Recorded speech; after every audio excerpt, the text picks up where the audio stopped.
I have two daughters as well. One Okay, is in the university, one is entering the university. good. And Me too. when I looked at what is going on in the world, and what I, as somebody that goes around helping people, coaching, executive coaching, coaching, mentoring, and doing so much, what can I what is one of the vital gifts I can give these children? And I decided that that gift is one of them, major ones, is emotional resilience. So I sat them down over time. I also take them whenever they are free, along with me for sessions. I Good. sat them down and made them understand that the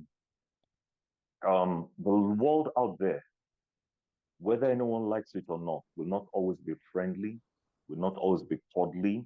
People could be nasty. Teams, your mates, could be very, very horrible to themselves. Yeah. There are predators out there. I can't watch over you all the time.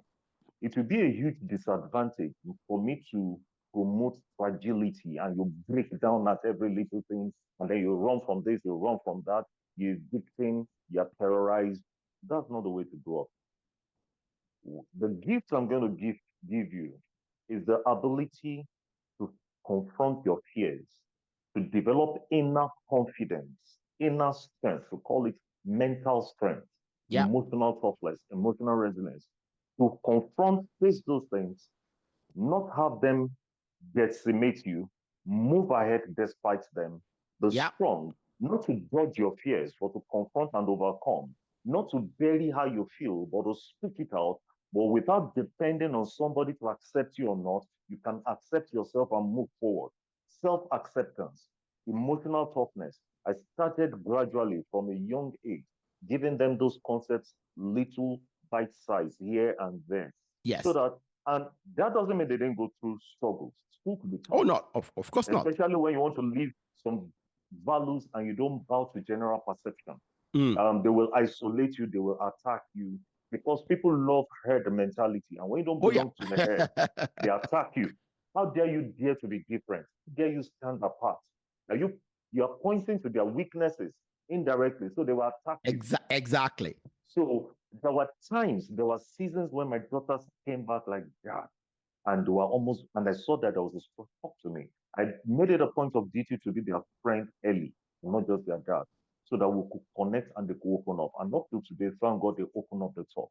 And when they Thank God. tell me, one of them broke down and cried one day. I took her out, just you and I, no other family member. So it's not a family thing. So and I begged her. I saw she was struggling. I saw she was going through some things. I could see the changes, but she was unwilling to talk about it. So I took her out and I begged her. I said, look, listen, we've always had this wonderful relationship. From when you were little and you liked the boy, wanted him to be your boyfriend, and you spoke to me, and we guided ourselves through that. Now imagine my pain. I counsel people, teenagers, adults, senior executives, CEOs, EDs, everywhere. I help them through their darkest nights. But my daughter is here going through something and I can't I do can anything. help. And I told her, I said, please, I promise I'm not going to be father. I'm going to be a professional, a neutral person that you can speak to. And, then she started talking and she started talking. She wept. And I I was professional. I didn't weep. I can tell you that. But I felt her pain. Then I started helping her. Today she's tough. I mean, she sees those things, identifies them, knows where they're coming from, and is like, hey, and then she moved on. And she makes her own choices. She's chosen her path. This is whom I want to be. These are the Excellent. values that I live by. Excellent. I'm not ashamed by them. I don't care whether you accept me or not. I've accepted myself. Myself. Yeah. Those closest to me have accepted me, and I can live with that. And I'm so glad that God gave me the opportunity to do that. That's very good.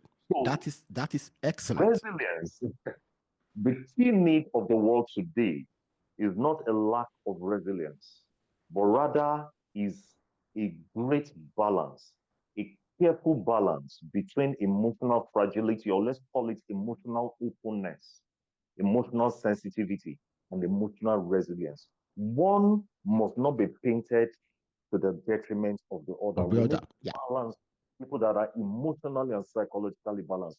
Unfortunately, social media is not doing their part. Social media is mostly giving them what they want to hear Yeah, so yeah, that the page can be followed and liked and monetized. yeah. So it's not about what is necessary, but what is convenient Yeah. that they're mostly peddling out. And this is why I appreciate what you're doing, sir. This podcast needs Wow. to go to places and get to people that it can help. Thank you very much. Thank you very much. See,